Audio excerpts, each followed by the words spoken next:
Hello and welcome everyone the online गुरु में मैं सुनील शर्मा आप सभी का स्वागत करता हूं। जैसा कि आप सभी जानते हैं आज 28 जनवरी 2024 के दिन आप सभी ने सैनिक स्कूल एंट्रेंस एग्ज़ाम 2024 में पार्टिसिपेट किया है एंड आज इस सेशन में मैं आपके लिए इस पेपर का सॉल्यूशन प्रेजेंट कर रहा हूं। हालांकि इस पेपर को हमने 4 पार्ट में डिवाइड किया है और 4 अलग अलग वीडियोस में आपके लिए ये सॉल्यूशन अवेलेबल करवाया है। अभी की वीडियो में हम इंग्लिश कवर कर रहे हैं, बाकी के पार्ट्स भी चैनल पे अवेलेबल हैं। अगर आप उन सभी को देखना चाहते हैं तो चैनल को सब्सक्राइब करके बेल आइकन प्रेस कीजिए और प्लेलिस्ट में इस वीडियो के एंड में आपको उन सभी का सॉल्यूशन भी अवेलेबल हो जाएगा। तो चलिए शुरू करते हैं।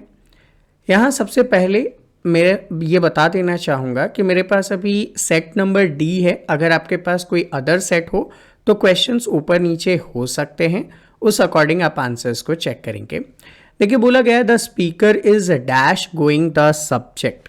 देखो आप सभी को पता है एक फिक्स प्रेपोजिशन होता है गोइंग टू, लेकिन गोइंग टू के बाद कोई ना कोई इवेंट आपको बताना होता है। तो like going to address the subject, तो वहाँ पे आप गोइंग टू लगा सकते थे, लेकिन यहाँ पे एड्रेस वर्ड यूज़ नहीं किया गया है तो आप यूज़ करेंगे ऑफ द सब्जेक्ट। मतलब वो क्या कर रहा है, सब्जेक्ट के बाहर चला गया। लाइक फॉर एन एग्जाम्पल मैं अभी आपको इंग्लिश का सॉल्यूशन बता रहा हूँ, लेकिन मैं इंग्लिश का सॉल्यूशन बताने की जगह आपको कोई स्टोरी सुनाने लग जाऊँ तो आप क्या कह सकते हैं, the speaker is going of the subject. तो यहाँ पे आपका जो आंसर आएगा वो ऑफ होगा।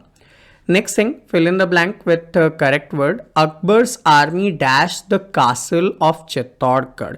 मतलब अकबर की आर्मी ने क्या किया, सीज कर लिया। अब सीज्ड में कौन सा वर्ड यूज करेंगे, सी से होगा या एस से होगा? तो ऑप्शन नंबर 3 SEIZED करेक्ट होगा। सीज्ड का मतलब क्या होता है, तो सीज्ड का मतलब होता है to take hold of something, to take hold of something, यहाँ पे इसका मीनिंग आता है। तो ऑप्शन नंबर 3 करेक्ट होगा। Next thing, beat the air. ठीक है, बीट द एयर का मतलब होता है यूजलेस एफर्ट करना। ठीक है, आपसे काम तो हुआ नहीं, आपने अच्छे से प्रिपेयर नहीं किया, आपका पेपर अच्छे से नहीं हुआ, लेकिन आप बाद में क्या कर रहे हैं, you are beating the air. इसका मतलब आप जस्ट इधर उधर की बातें कर रहे हो, यूजलेस एफर्ट कर रहे हो। तो that is to make useless effort, number 3 का आंसर।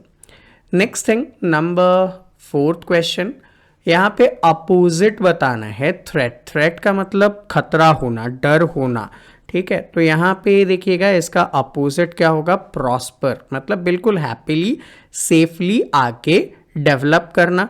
लेकिन यहाँ पे प्रॉस्पर भी इतना करेक्ट आंसर नहीं है जितना करेक्ट आंसर क्या है, सेफ्टी।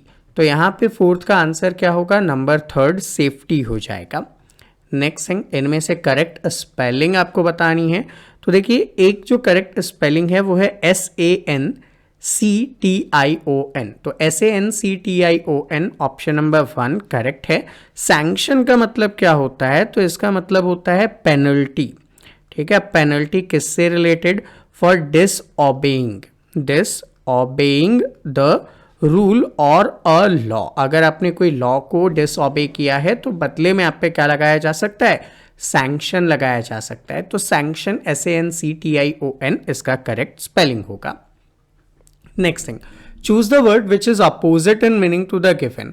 फॉरगिवनेस मतलब माफ कर देना, इसका अपोजिट क्या होगा, रेवेंज यानी कि बदला लेना। Next thing, number 7, he is dash honest officer. देखो देखने में क्या दिखाई दे रहा है आपको देखने में लग रहा होगा कि ये H से स्टार्ट हुआ है, लेकिन H से स्टार्ट होने के बावजूद इसका जो प्रोनाउंसिएशन है वो क्या आ रहा है, ऑनेस्ट आ रहा है, ओ आ रहा है। तो आप यहाँ पे क्या यूज करोगे, एन वर्ड का यूज करने वाले हैं। Next thing, identify the tense. हम लोगों ने टेंस अच्छे से पढ़े थे।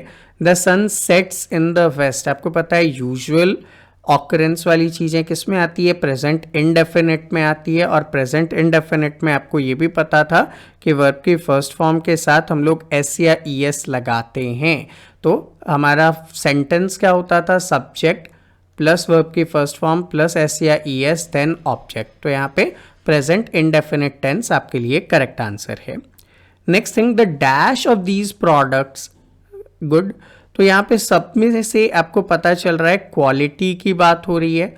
So the quality of these product, अब देखो यहाँ पे देखने में क्या लग रहा है, एस दिया हुआ है, प्रोडक्ट्स मतलब बहुत सारे होंगे, तो आप गलती क्या कर सकते हैं, यहाँ पे प्लूरल वर्ब लगा सकते हैं। लेकिन आपने रूल्स में पढ़ा होगा कि जब कभी भी क्वालिटी की बात हो रही है, किसी कंबाइंड प्रोडक्ट की एक साथ बात हो रही है, तो वहां पे सिंगुलर हेल्पिंग वर्ब लगाते हैं। तो इज गुड होना चाहिए यहाँ पे। इस अकॉर्डिंग ऑप्शन नंबर 1 आपका करेक्ट है। नेक्स्ट थिंग, एक पैसेज दिया गया है पश्मीना शॉल को लेकर। तो डायरेक्टली हम लोग क्या करते हैं, क्वेश्चन पे आ जाते हैं। पैसेज आपने एग्जाम में पढ़ ही लिया है। तो it is believe that a pashmina shawl is as warm as dash. अब देखो मैं आपको दिखाता हूं यहाँ पे सेंटेंस में, एज 6 स्वेटर्स दिया हुआ है, तो आपका आंसर क्या होगा, 6 sweaters. Option number B correct होगा। Next number 11, choose the correct statement.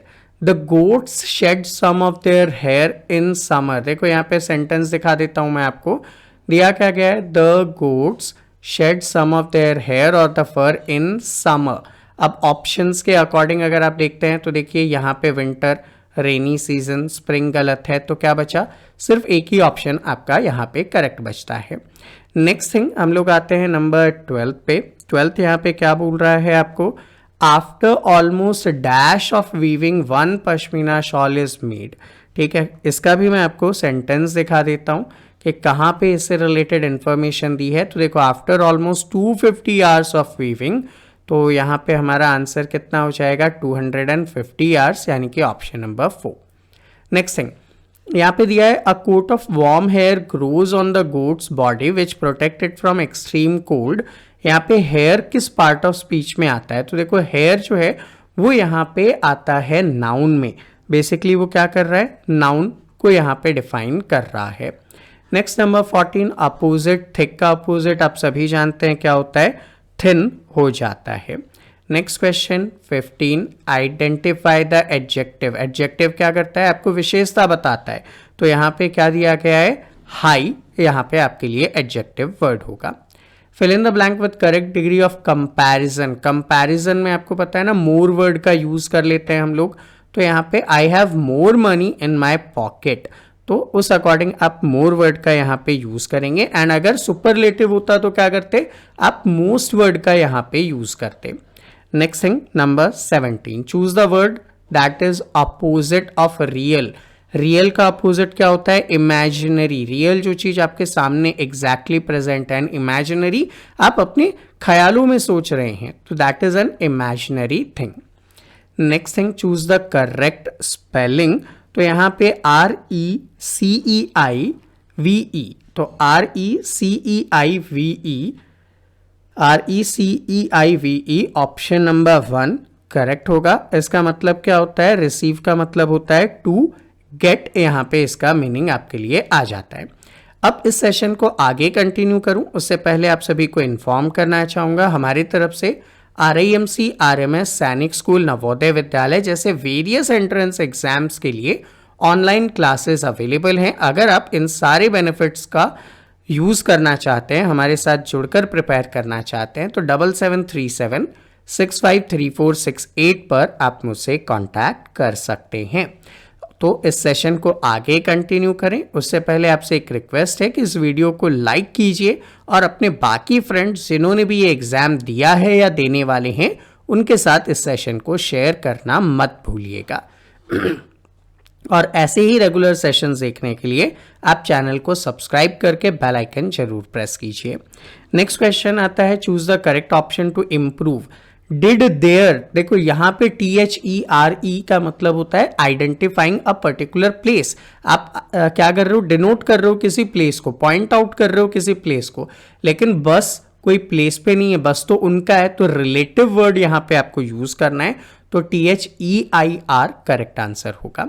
Next thing, choose the correct option to improve the sentence Ram left the house before Shyam got there. देखो राम लेफ्ट द हाउस, शाम के आने से पहले चला गया था ना, तो भाई पास्ट टेंस होगा ना। अब पास्ट टेंस में हेल्पिंग वर्ब क्या लगेगी, हैड लगेगी, तो यहाँ पे आप क्या यूज करोगे, हैड लेफ्ट यूज करोगे। Next thing, suitable question tag, I need not का क्या होगा, नीड आई हो जाएगा, तो नंबर 4, 21 में नंबर 4 हो जाएगा। नेक्स्ट थिंग नंबर 22 देखिएगा, आपको करेक्ट फॉर्म ऑफ वर्ब डालना है। द ट्रेन डैश सडनली, तो द ट्रेन स्टॉप्ड सडनली, अचानक से वो ट्रेन रुक गई, स्टॉप्ड आपका आंसर होगा। Choose the sentence having intransitive verb, जिसमें पता है ना आपको अदर कोई भी चीजें इफेक्ट वाली नहीं अवेलेबल होती है, तो बर्ड्स फ्लाई यहाँ पे आपका आंसर हो जाएगा। Next thing, fill in the blank with suitable conjunctions, जो सेंटेंस को जोड़ेगा। I do not know whether he has gone और नॉट, कि क्या वो गया है या नहीं पता नहीं, तो आप यहाँ पे वेदर का यूज करने वाले हैं।